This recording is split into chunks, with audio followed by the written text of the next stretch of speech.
We understand that two of our largest and most effective industries, agriculture and tourism, depend on a great environment, depend on great lakes, great air, great conservation. So we're not going to abandon them. But we do understand that you can have have an environment through which you protect and conserve those natural resources in the state. At the same time, you do so in a way that's customer friendly, in a way that says to employers, you know what, we're going to help you. We're not going to just pound on you. We're going to help you achieve the things that we all agree are reasonable expectations. But we're going to do things that are science-based and predictable. And we believe when we do that, that helps you cut through the red tape. It streamlines the process. It helps put you in a better position, whether it's on a small regulation or a big regulation or anything in between. We're going to do more to cut through the red tape in government and help do it not only at the state level, but the local level as well. So you got those first three things. There's two more quick ones I want to talk about. In addition to those things, I believe we need to continue to make investments in our infrastructure. You know, certainly you're going to hear about transportation, and that's a key link, and we're going to do it in a way that's responsive to the community. That's why not only here, but in the coming year, in the next month or so, you're not only going to have the Deputy Secretary, Secretary Gottlieb will be up here, particularly in this quarter, looking at areas of Minocqua and making sure that any changes that are made in terms of transportation are done so in a way that is reflective of what the community and what local businesses are responsive to. We understand that's a priority, not just here, but all around the state. And we understand that if you want to grow your business, if you want to grow from the existing business you have here, or if another business wants to come here, having a strong infrastructure system is a key component. You got to have a good road system. You got to have the ability to move your product to and from market. That means not only transportation, that means cost-effective and reliable sources of power. That means we're not closing off any of our power supplies. We're going to have as many different options as possible, whether it's clean burning coal, whether it's natural gas, whether it's wind turbines or solar or anything. We're not going to close it off. We want as many options out there as possible, because we understand if you want your business to grow, you got to have a reliable power source, and ideally you want a cost-effective power source. And along with that, particularly in the north, we need to have access to high-speed internet connections here and across the state. Because we know that if businesses, particularly in the north, where when you've got a business climate that's not only about tourism, but in many ways thrives by bringing people in because of tourism, we want to make sure that when people come here, particularly if they're seasonal, if they want to do business here, they can. The way you do business these days, anywhere in the world, is by having access to high-speed broadband internet connections. And we need to make sure we have the opportunity and incentives to have that available in every part of the state of Wisconsin. So for me, that fourth component that we heard increasingly from employers, small businesses around the state is make sure you invest in a strong infrastructure system. And we will continue to do that here in the state.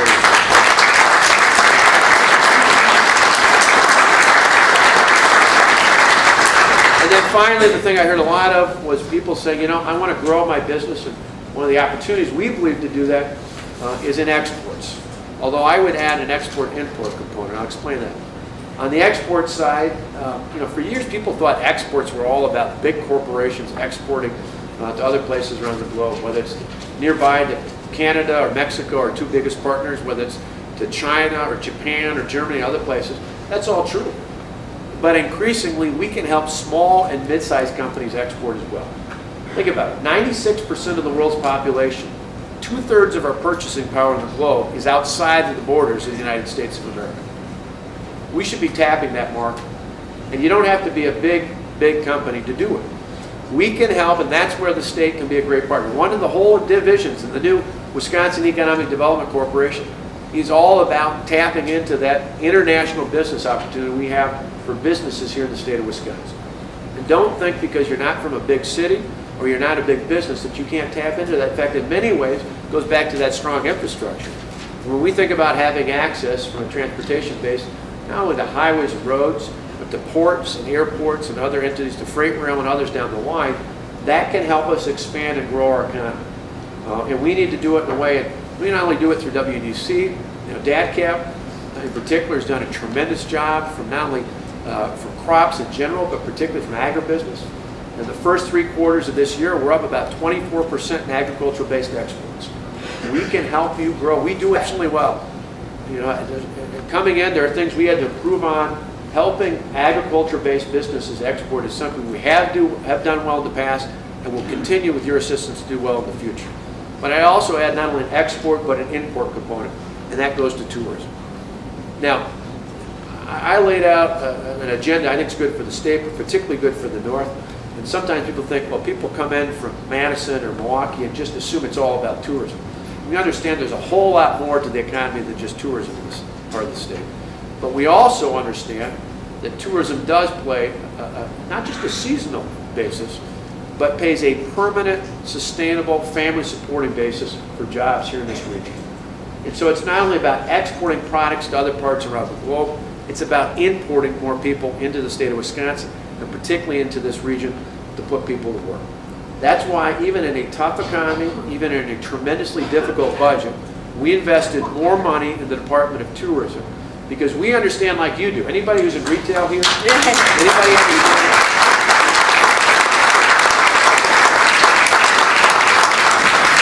all of you in retail in particular know that the time to hunker down and invest more in advertising is the time when the economy is the toughest. Because if you want to have a customer base, you can't just hope it's going to come along. You got to invest in bringing it in. And so I hope you've seen already in the summer and the fall, and now soon to be unveiled, the winter strategy that Stephanie and her team in tourism put in place. Although I just wish I could get a little bit more of an enthusiastic secretary of tourism. I thought if it should be more enthusiastic, your head would pop off. You're so excited about tourism in the state. But we've got a passion. We've got a passion for everything we do, but particularly for tourism, for selling our state, even having a little fun with Michigan when it comes to MITs and everything in between.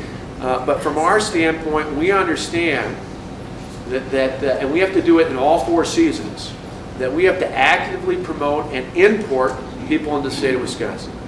Certainly we love people coming, you know, whether it's Minocqua, whether it's in Marinette, whether it's in Burnett, whatever part it is around the state, whatever county. We understand there's great tourism opportunities, and we appreciate people that come in from the Twin Cities or come up from Milwaukee or Chicago, but we got to go much further than that. And we think we've got a great story to tell. We've got a particularly good story to tell now, because at a time when everybody's facing the economy, instead of flying to some other part of the country, instead of flying to some other country, we've got an opportunity for cost-effective, family-fun, seasonal, all 4 seasons of the year right here in the state of Wisconsin, and particularly in northern Wisconsin. We've got a great story to tell. So we're going to continue to make those sorts of dollar investments, because we know that the return on the investment is substantial. And if we want to continue to have a $12 to $13 billion or more business when it comes to tourism in this state, we've got to make sure we do everything to nurture that. So looking ahead, I believe we've got to do more, working together, not just in state government, government in general. We've got to do more to make sure we've got a skilled workforce, particularly one that matches the needs of employers that we have in the state. Not just having enough people with skills, but hoping that those skills match the needs of employers here in the north and across the state of Wisconsin. We need to make sure fundamentally that we do everything in our power to partner and create a bridge and help small businesses get access to capital. We need to make sure in every one of our state agencies and in our partners at the local level do more to cut through the red tape, so that as employers you can spend your time selling your product, providing your services, working with your employees instead of working through a pile of paperwork on your desk that comes from government regulations. We need to make sure we continue to invest in infrastructure and transportation, and making sure that we've got reliable and cost-effective power supplies, and ultimately we've got high-speed internet access here and across the state. And we ultimately need to make sure we help you export more of your products, and we import more tourists here into this part of the state, into the state as a whole. Those are the things I heard from employers across the state. Those are the things we're going to make a priority as we go into 2012 and beyond. That's what we heard from you. That's what we heard in our listening sessions. Now,